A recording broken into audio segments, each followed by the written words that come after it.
شرعی حوائج لے کر حاضر ہوئے ہیں، جن کی بھی جو پریشانیاں ہیں ان سب کی برآوردگی کے لیے ایک مرتبہ صلوات پڑھی۔ محمد و آل محمد صلوات۔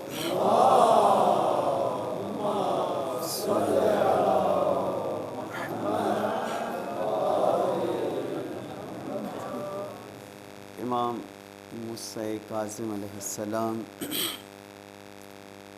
کل آپ کی خدمت میں آپ کا ایک فرمان نورانی پیش کیا تھا، آج ایک اور مختصر انشاءاللہ اس کی ترجمہ اور مختصر تشریح کرنے کے بعد آپ کی زحمت کو تمام کریں گے۔ آپ فرماتے ہیں تفقہوا فی الدین اللہ، خدا کے دین میں سمجھ بوجھ پیدا کرو۔ فإن الفقہ مفتاح البصیرہ، دین میں غور و فکر کرنا بصیرت کی کنجی ہے، چابی ہے۔ یعنی جتنا آپ دین میں غور کریں گے اتنے ہی آپ کو دین قیمتی نظر آئے گا، اتنا ہی دین میں آپ کے لیے رستے کھلتے چلے جائیں گے، آپ کی بصیرت میں اضافہ ہوگا، آپ کی سوچنے کی صلاحیت میں اضافہ ہوگا۔ دین کو اتنا ہلکا، دین کی کچھ رسومات ہیں بس، لہذا دین غور و فکر کے بغیر سمجھ میں نہیں آئے گا۔ انسان سب سے پہلے خود اپنے بارے میں سوچے کہ میں درست دین پر ہوں یا نہیں۔ دیکھیں، دعویٰ کرنا الگ چیز ہے، اس پہ قائم رہنا ایک الگ میدان ہے۔ مولا امیر المومنین علیہ السلام فرماتے ہیں کہ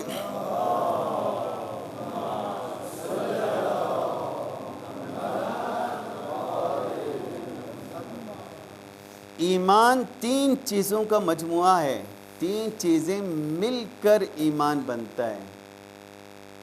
اقرار باللسان، زبان سے اقرار کرنا، جیسے ابھی ہم نے تشہد میں روز پڑھتے ہیں نماز میں، اشہد ان لا الہ الا اللہ وحدہ لا شریک لہ، یہ زبان سے اقرار ہے۔ پھر دل سے یقین ہو، پھر ارکان سے اس پہ عمل ہو، تب جا کے ایمان مکمل ہوگا، تکمیل ہوگا۔ لہٰذا غور کرنا ضروری ہے، فکر کرنا ضروری ہے، دیکھنا ضروری ہے۔ ہم اپنی زندگی میں چھوٹی چھوٹی چیزوں کے بارے میں بہت فکر کرتے ہیں۔ اگر آپ نے ایک ماچس کی ڈبیا بھی خریدنا ہے بازار سے تو سوچتے ہیں کہ کون سا لوں میں، یہ کون سا بہتر ہے، پہلے میں نے ایک لیا تھا وہ صحیح نہیں تھا۔ لیکن دین کے لیے ہم اتنا بھی وقت دینے کے لیے تیار نہیں ہے کہ اتنا سوچوں کہ وہ دین ہے کہاں، جس کے لیے امام موسیٰ کاظم علیہ السلام نے کم و بیش 14 سال قید کاٹی، وہ دین کدھر ہے؟ اس دین کی حفاظت کے لیے کاٹی یہ قید، اس کو بچانے کے لیے، اسے محفوظ رکھنے کے لیے، اسے آنے والے نسلوں تک منتقل کرنے کے لیے، اس کے اصلی شکل میں، اس لیے قید کاٹی۔ تو وہ کدھر ہے وہ دین؟ آج میرے پاس وہ ہے یا نہیں ہے؟ میں اس پہ ہوں یا نہیں؟ تو فکر کرنا لازمی ہے۔ فرمایا کہ جب آپ دین میں تفقہ کریں گے، فکر کریں گے، تو یہ بصیرت کی کنجی ہوگی، چابی ہوگی، بصیرت کا دروازہ کھلے گا آپ کے سامنے۔ آپ لوگوں کو پہچاننا شروع کریں گے، آپ سیاست کو پہچاننا شروع کریں گے، آپ اپنی اجتماعی زندگی کی خامیوں کو پہچاننا شروع کریں گے، ورنہ نہیں سمجھ میں آئے گا۔ ورنہ آپ کو جس کو ہم دین سمجھ رہے ہیں وہ دین ہمارے کہیں رہنمائی نہیں کر رہے ہیں۔ اجتماعی میدان میں ہم پریشان نظر آتے ہیں، کس کے ساتھ جائیں؟ فلاں کے ساتھ، اے کے ساتھ، بی کے ساتھ، سی کے ساتھ، کس کے ساتھ جائیں؟ کیوں پریشان نظر آتے ہیں ہم؟ اس لیے پریشان نظر آتے ہیں کہ ہمیں دین سمجھ میں نہیں آیا ہوا ہے، ورنہ تو دین نے واضح راستہ دکھایا ہوا ہے۔ دین نے اجتماعی زندگی کے لیے بھی ایک واضح میدان دکھایا ہوا ہے، لیکن ہمیں سمجھ میں نہیں آ رہا ہے۔ ہم میں سے اکثر مثلا ابھی اگلے اپریل مئی جون جولائی میں الیکشن ہوگا، ہم میں سے اکثر پریشان ہوتے ہیں کس کو مثلا ووٹ دیں، فرض کریں کس کے ساتھ دیں۔ اچھا دینا صحیح ہے یا غلط ہے؟ اچھا یہ ہمارے مسائل کو حل کر سکتا ہے نہیں کر سکتا؟ یہ نظام جس کے پیچھے ہم چل رہے ہیں عرصے سے، یہ ہمارے مسائل کو حل کرنے کی طاقت رکھتا ہے یا نہیں رکھتا ہے؟ کیا یہ نظام وہی ہے جس سے خدا و رسول خوش ہے، راضی ہے؟ اگر میں علی سے پوچھوں یا علی بتائیں یہ ٹھیک ہے، تو علی کیا کہیں گے؟ ٹھیک ہے یا نہیں ہے کہیں گے؟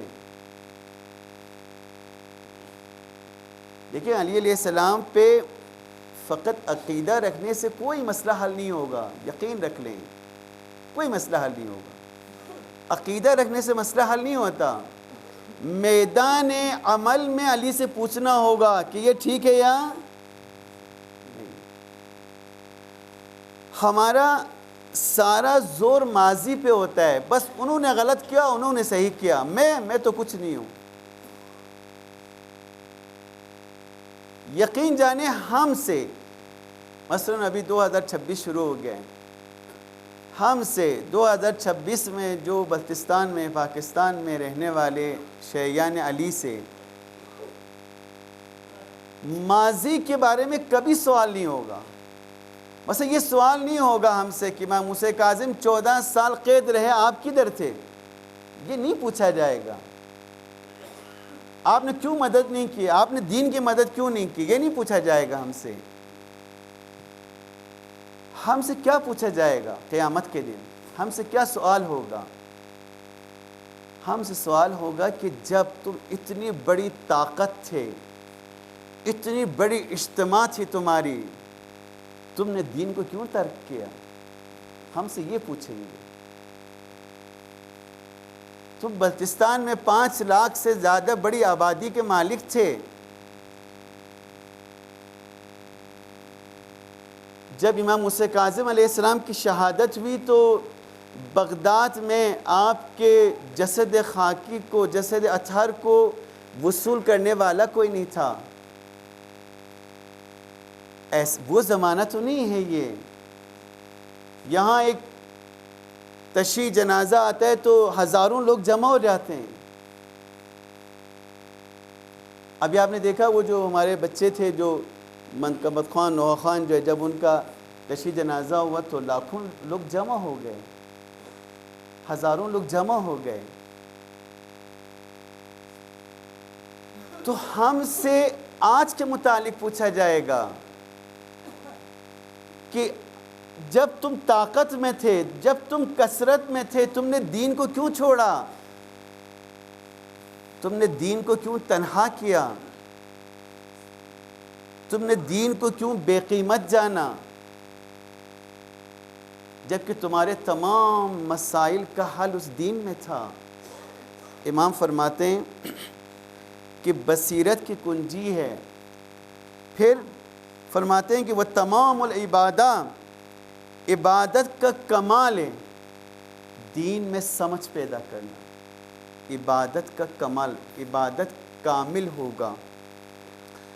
پھر فرمائے وَالسَّبَبُ إِلَى الْمَنَازِلِ الرَّفِيعَةِ، اور دین اور دنیا کے امور میں اعلیٰ اور باشکوہ مراتب و مدارج کے حصول کا سبب ہے جب آپ کی سمجھ میں دین آ جائے گا۔ آج پوری دنیا ایک طرف ہے، شیطانی طاقتیں ایک طرف ہے، اسلامی جمہوریہ ایران ایک طرف ہے، رہبر معظم ایک طرف ہے، تو یہ طاقت آج ہی کل رہبر کی جو خطاب تھی، کہا یہ طاقت ہماری نہیں ہے، یہ طاقت اسلام کی ہے، دین کی طاقت ہے، یہ ایرانیوں کی طاقت نہیں ہے۔ ایرانی اس لیے طاقتور ہوئے کہ چونکہ دین کے پاسبان بن گئے، دین کو استحکام مضبوطی سے تھام لیا، اس لیے طاقتور ہے۔ آپ اور میں کیوں کمزور ہے؟ کیوں ہمیں خود کمزور لگتے ہیں؟ اس لیے کہ آپ اور ہم دین کو بے قیمت شمار کرتے ہیں. ہم دین کو چھوڑ کے طاقت پکڑنا چاہتے ہیں جو کبھی نہیں ملے گی، کبھی نہیں ملے گی. آپ جس گلی میں گھسیں، آپ جس کا جھنڈا اٹھائیں، اگر آپ نے دین کو چھوڑا ہوا ہے تو پھر آپ کبھی طاقتور نہیں ہو سکتے. آپ ہمیشہ کمزور رہیں گے، کیونکہ طاقت دین کے اندر ہے. بس سمجھ میں آ رہی؟ صلوات پڑھیں محمد و آل محمد.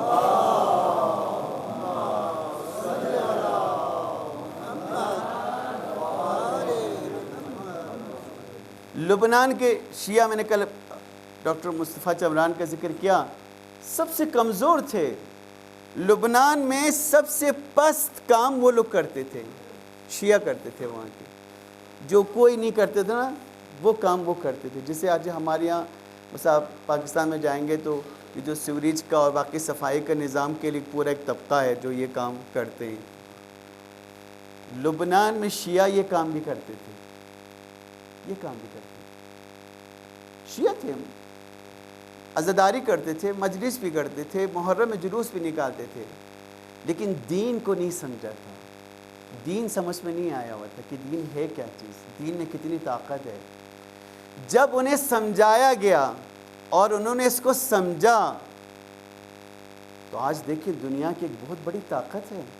جبکہ ملک نہیں ہے، اس کوئی گورنمنٹ نہیں ہے، پورے لبنان پہ ان کی حکومت نہیں ہے، ایک علاقہ ہے شیعوں کا. آپ تصور نہیں کر سکتے.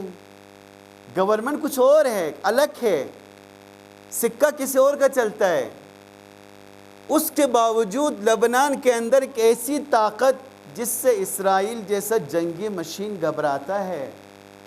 امریکہ کو نیند نہیں آتی ہے. تو یہ طاقت کہاں سے آئی؟ کہاں سے ہے ان کے پاس یہ طاقت؟ آسمان سے تو نہیں اتری ہے. یہ طاقت اسی دین کی طاقت ہے. وہ دین پہ مستحکم ہو گئے، وہ دین پہ جمع ہو گئے. وہ سمجھ گئے کہ طاقت دین میں ہے. وہ سمجھ گئے حضرت عباس علمدار نے کیوں اپنے بازو قلم کروائے اس دین کے لیے. یہ دین بڑی قیمتی شے ہے، اس کے اندر بڑی طاقت ہے. پھر فرمایا کہ تمہارے دین و دنیا کے تمام باشکوہ مراتب اور مدارج کے حصول کا سبب دین کی سمجھ ہے کہ آپ دین کو قیمتی جانیں. پھر فرمایا اور عابد پر فقیہ کی فضیلت ستاروں پر سورج کی برتری کی مانند ہے. عابد یعنی عبادت گزار، اسے ہم ہیں. بس بھائی اپنا نماز پڑھو، روزہ رکھو، اللہ اللہ کرو، کیا مسئلہ ہے دنیا میں؟ دنیا کی بات کرنے کی کیا ضرورت ہے؟ امام فرماتے ہیں کہ عابد پر فقیہ نے جس نے دین کو سمجھا ہے. فقیہ ایک تو مجتہد ہے، جامع شرائط ہے، وہ الگ ہے. یہاں فقیہ سے مراد دین کی سمجھ رکھنے والا، جس نے دین کو سمجھا ہے کہ دین ہے کیا، دین ہماری نجات کا باعث ہے، اس کو سمجھا انہوں نے. اور جو شخص اپنے دین میں فہم اور سمجھ بوجھ حاصل نہ کرے، صرف رسماً ایک دین کے اوپر چلتے رہیں، خداوند اس کے کسی بھی عمل سے خوشنود نہیں ہوتا. خدا اس کے کسی عمل سے راضی نہیں ہوتا. خدا کو اس طرح کا سست، کاہل، بیکار، رسمی دینداری نہیں چاہیے. ایسی دینداری خدا کو نہیں چاہیے. خدا کو مضبوط اور مستحکم دینداری چاہیے. پہاڑ کی طرح اپنی جگہ سے نہ ہلے، دنیا ادھر سے ادھر ہو جائے، ایسی دینداری چاہیے. اور وہی دین اہل گلگت بلتستان کو نجات دلا سکتا ہے اگر آپ اس دین کو تلاش کریں جو ہمارے معاشرے میں گم ہو چکا ہے. گم ہو چکا ہے ہی نہیں، وہ بیان نہیں ہو رہا ہے، اسے بتایا نہیں جا رہا ہے، اس کی تبلیغ نہیں ہو رہی ہے، وہ گم کرتی ہے. تلاش کرنا ہم میں سے ہر ایک کی ذمہ داری ہے، ہر ایک کی ذمہ داری ہے کہ اس حقیقی دین کو تلاش کرے.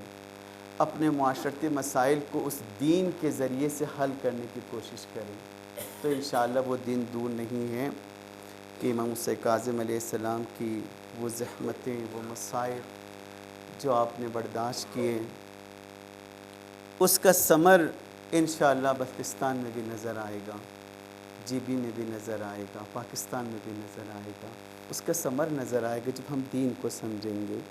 اللہ اکبر۔ بس یہ 25 رجب المرجب ہارون رشید امام علیہ السلام کو قید کرنے کے بعد بھی پریشان تھا، اسے نیند نہیں آتی تھی، وہ اس خیال میں رہتا تھا کہ اس مسند کا اصل حقدار ابھی زندہ ہے، اسے کبھی چین نہیں آتا تھا۔ اللہ اکبر۔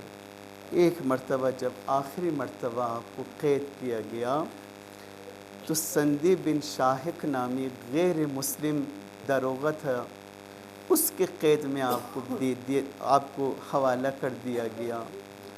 اس خبیث لعین انسان نے آپ کو ایک ایسے کوٹری میں بند کیا جس میں نہ دن کو روشنی پڑتی تھی نہ رات میں روشنی کا انتظام ہوتا تھا۔ السلام علیک ایھا المظلوم، السلام علیک ایھا الاسیر، السلام علیک ایھا المسموم۔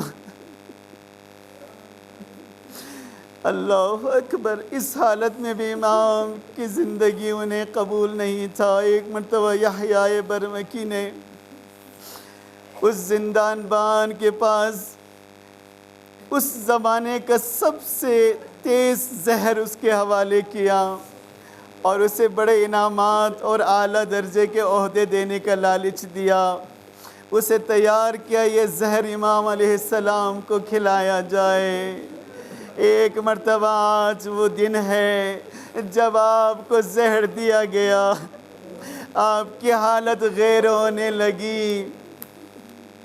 ایران بعض تواریخ میں ہے کہ ایران سے بعض آپ کے عاشق، آپ کے ولایت رکھنے والے آپ کی زیارت کے لیے آئے تھے، وہ بضد تھے کہ ہم امام کی زیارت کرنا چاہتے ہیں، ہم ان سے مل کر واپس جائیں گے۔ اس کے سپاہیوں نے کہا کہ تھوڑی دیر رک جاؤ، ابھی امام کی زیارت ہوگی تمہیں۔ وہ افراد روایت کرتے ہیں کہ ہم اس قید خانے کے باہر کھڑے تھے، کچھ دیر میں اس قید خانے سے ایک جنازے کو نکالا گیا، کچھ مزدور اس جنازے کو اٹھائے ہوئے تھے۔ سپاہیوں نے کہا یہ وہ امام ہے جس سے تم ملنا چاہتے ہو۔ وہ عاشقان امام سر پیٹنے لگے، چہرے پیٹنے لگے۔ امام مظلوم کا جنازہ بغداد کے پل پر رکھا رہا 3 دنوں تک۔ کربلا کے بعد یہ پہلا جنازہ ہے جسے آپ کھلے آسمان تلے 3 دنوں تک بغداد کے پل پہ رکھا رہا۔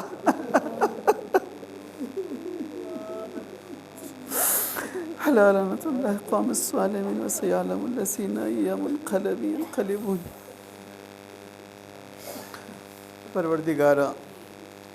پروردگارہ تجھے واسطہ اس مظلوم اسیر امام مظلوم کا جس نے مختلف قید خانوں میں تیرے دین کے خاطر اپنی زندگی کاٹی، آپ کی جوانی اور آپ کا بڑھاپا قید خانوں میں گزری۔ پروردگارہ تجھے واسطہ اس امام مظلوم کا اس مجلس میں جو مومنین شریک ہے، جو بھی شرعی حوائج لے کر آئیں، پروردگارہ تیری تو اپنی بارگاہ میں قبول فرما۔ پروردگارہ مومن مومنات جہاں کہیں بھی بیمار شفا کاملہ عطا فرما، جو پریشان حال کے پریشانیوں کو دور فرما۔ پروردگارہ وہ دین جسے ان مظلوم اماموں نے اتنی مصیبتیں برداشت کر کے ہم تک پہنچایا ہے، پروردگارہ اس دین پر عمل کر کے ہمیں اپنی دنیا و آخرت سنوارنے کی توفیق عطا فرما۔ پروردگارہ مظلومین جہاں کو فتح و نصرت عطا فرما، ظالمین جہاں کو نیست و نابود فرما۔ پروردگارہ مظلومین جہان، مستضعفین جہان، دنیا کے تمام ستم رسیدہ انسان تیرے آخری حجت کے انتظار میں ہیں، پروردگار اپنی حجت کے ظہور میں تعجیل فرما، ہمیں ان کے اعوان و انصار میں شامل ہونے کی توفیق عطا فرما، برحمتک یا ارحم الراحمین۔